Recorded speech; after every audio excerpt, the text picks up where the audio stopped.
Sidang kasus dugaan pemerasan dan tindak pidana pencucian uang yang menjerat Nikita Mirzani kembali berlangsung panas.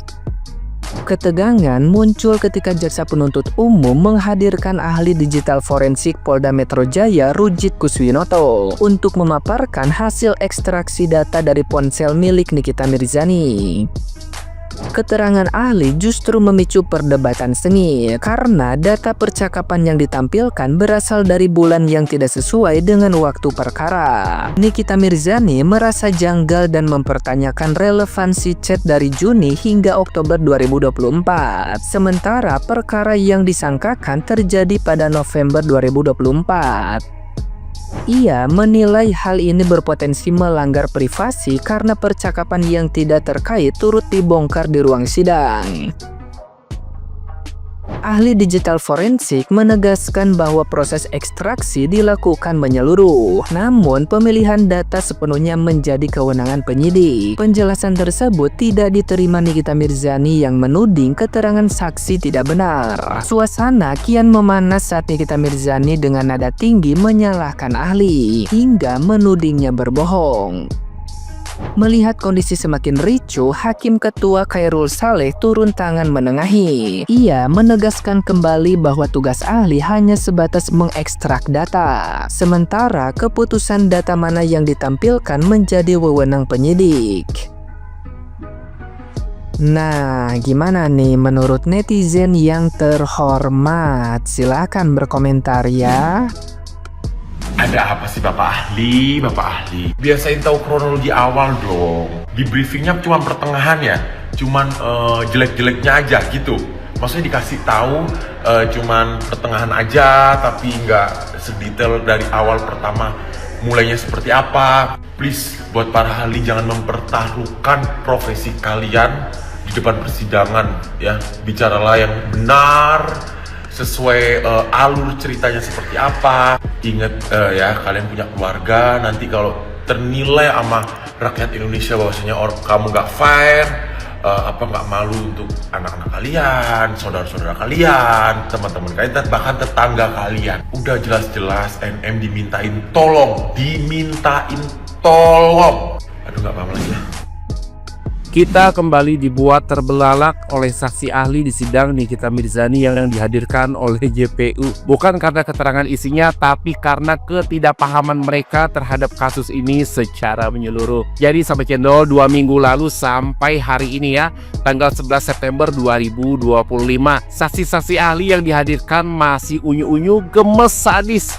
Seperti biasa, netizen Cendol tidak akan membahas materi keterangan ahli secara detail, karena bagaimanapun juga ya Sahabat Cendol, mereka itu orang yang punya lisensi dan dianggap berkompeten di bidangnya. Tapi yang paling konyol adalah hampir semua saksi ahli ya, termasuk saksi ahli TPPU, menyatakan bahwa mereka hanya menganalisa kasus Nikita Mirzani berdasarkan kronologi yang disusun oleh penyidik. Padahal ya Sahabat Cendol, menurut hukum acara pidana kita, keterangan ahli adalah salah satu alat bukti yang diatur oleh KUHP. Artinya gini loh, bobotnya bisa menentukan keyakinan hakim. Nah, supaya nilainya kuat, idealnya ya seorang ahli itu memahami kasus secara menyeluruh, tidak hanya sepenggal dari ini loh, kronologi yang disusun oleh penyidik. Kemudian menjaga objektivitas, tidak menarik kesimpulan seolah-olah terdakwa sudah pasti bersalah. Dan terakhir nih, menyampaikan pendapat berdasarkan ilmu, bukan berdasarkan framing satu pihak. Jadi kalau ahli itu hanya membaca kronologi dari penyidik dan langsung beropini ya, bobotnya jadi lemah dan bisa diuji oleh pihak pembela. Hakim pun biasanya akan menilai keterangan tersebut tidak relevan, bahkan mengabaikannya. Jadi Sahabat Cendol, banyaknya ahli bukan otomatis membuat dakwaan makin kuat. Yang dinilai hakim itu bukan kuantitasnya tapi kualitasnya. Semoga ya persidangan Nikita Mirzani ini bisa jadi pembelajaran buat kita semua ya, bahwa adil bukan sekedar gelar tapi tanggung jawab umum tetap netral. Kita pantau dengan kritis, ambil ilmunya dan jangan cuma terpukau sama yang unyu-unyu, gemes, sadis. Aduh, barusan aku lihat kumaha ieu sidang Nikita Mirzani teh ya. Bagian video si DRG diputar, sidang diberhentikan, diistirahatkan. Pas bagian dilanjutkan, video ditolak, diputar. Tolol ini hakim. Anjir. Bagian DRG jangan menyuruh jangan sidang itu jangan di akun sosial media diizinkan. Bagian Nikita Mirzani ini ditolak. Jangan sampai terjadi sesuatu yang benar-benar nanti membuat orang jadi berkumpul, bisa juga berdemo kayak gitu. Karena menurut aku sidang Nikita Mirzani itu kan taruhannya 20 tahun penjara ya, anjay. Kalau yang korupsi triliunan berapa tahun? Oi. Gak jelas anjir, gak jelas. Jangan nanti ada gebrakan yang membuat ini loh. Karena sekarang kinerja baik kepolisian, baik pejabat, baik pemerintahan, atau apapun yang berhubungan dengan pemerintahan Indonesia, istilahnya pejabat-pejabat elit, keamanannya, hakimnya, jaksanya, pengacaranya, bahkan wapresnya pun, bahkan presidennya pun sama rakyat itu lagi disorot gitu. Ini bagian video si DRG diputar, diberhentikan sidang, terus pas dilanjutkan sidang ditolak diputar. Kayak mana ini hakim? Gak jelas. 7 bulan loh, 7 bulan sidangnya Nikita Mirzani itu berlarut-berlarut. Ini jadi konsumsi publik dan kok bisa hakim tidak bisa memutuskan. Kalau di penjara ya di penjara berapa tahun, kalau bersalah misalkan Nikita Mirzani jangan diundur-undur. Kalau diputuskan tidak bersalah ya putuskan, jangan diundur-undur. Melebihi kasus Sambo aja. Jangan sampai kita berpikiran atau ada asumsi atau ada apa sih, ada suzon lah istilahnya. Ini hakim kayak mana nih, dibayar apa enggak?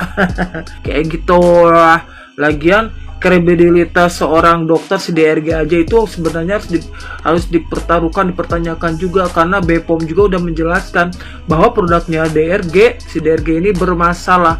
Nah di situ aja kita bisa tahu, ya kan? Dari BPOM produk orang ditempelin ditutupin, BPOM-nya berani kan? Masa dokter seperti itu? Di situ aja udah sudah melanggar hukum. Nah kayak mana itu tindak lanjutnya? Gak bakal ditindak karena udah masuk duit gede seperti itu. Cuma sudah sedikit lagi masuk pencucian uang gak itu? Hasil jualan TikTok di TikTok, wow kayak gitu, jatuhnya pencucian uang gak? Dalam berapa bulan atau berapa tahun bisa wow kayak gitu. Tadi ada yang bilang katanya gini, Pak Hakim, saya dikatain lon di sosial media sama ahli bahasa. Terus sama Pak Hakim bilang, udah gak usah yang itu bertanyanya, langsung aja ke inti perkara. Ya iyalah, ngapain lu begitu dikatain lon marah? Lon lu aja ngedoxing saksi ahli dengan cara lu ngeposting akun Instagramnya di story lu. Lu pikir kegiatan lu gak ngebully? Dibully balik kok ngadu? PA, saksi ahli, hakim, aku dikatain lon. Idih, mau dibelain kayak nenek lu, kayak kakek lu gitu. Cucut eyang aku dikatain lon. Jangan ya nak ya, jangan dikatain lon ya nak ya. Mau digituin. Ini sidang, bukan lagi ngomong cucu, sidang. Ngapain sih lu ngadu begitu? Heran gue dikatain lon. Kalau andaikan lu tidak ngedoxing itu akunnya si ahli bahasa di sosial media, gue juga nggak tahu bener apa enggak lu dikatain lon ya. Tapi mungkin lu akan orang-orang akan fine aja. Ini kan dikit-dikit doxing, serbu guys, ini akun sosialnya guys. Giliran dikatain lon ngambek, ngadu ke kakek gitu, seolah-olah cucu gitu. Kek, aku dikatain lon kek. Aduh anak gelis, anak cantik aku. Janganlah dikata-katain lon, meskipun kelakuannya kayak lon. Maunya digituin? Ya nggak bisa lah. Itu sidang PA. Gimana sih lu PA banget jadi manusia? Lu buktikan tuh pemerasan sama TPPU-nya. Jangan lu nyimpang kemana-mana. Ayo diputer-puter. Dikatain lon ngadu. Congor lu tuh gimana ngatain orang?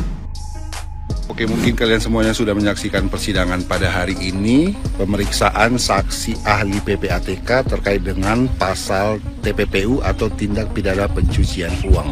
Namun di sini saya tidak akan membahas terkait dengan seperti apa pertanyaan yang diberikan oleh jaksa penuntut umum kepada saksi ahli PPATK atau pertanyaan dari pihak terdakwa kepada saksi ahli PPATK ataupun jawaban dari saksi ahli PPATK ke pihak jaksa penuntut umum ataupun ke pihak terdakwa. Namun di video kali ini saya akan menginformasikan kepada kalian semua terkait dengan Undang-Undang Nomor 8 Tahun 2010 terkait dengan TPPU atau tindak pidana pencucian uang dan 3 tahapan dalam tindak pidana pencucian uang tersebut. Nah, dalam pasal 3 Undang-Undang Nomor 8 Tahun 2010 terkait dengan TPPU dijelaskan bahwa setiap orang yang menempatkan, mentransfer, mengalihkan, membelanjakan, membayarkan, atau mengibahkan, menitipkan, membawa ke luar negeri, mengubah bentuk, menukarkan dengan mata uang atau surat berharga, atau perbuatan lain atas kekayaan harta yang diketahuinya atau patut diduganya merupakan hasil tindak pidana sebagaimana dimaksud dalam pasal 2 ayat 1 dengan tujuan menyembunyikan atau menyamarkan asal usul harta kekayaan dipidana karena tindak pidana pencucian uang dengan pidana penjara paling lama 20 tahun atau denda 10 miliar. Nah, seperti itulah bunyi dari pasal 3 Undang-Undang Nomor 8 Tahun 2010 terkait dengan TPPU atau tindak pidana pencucian uang.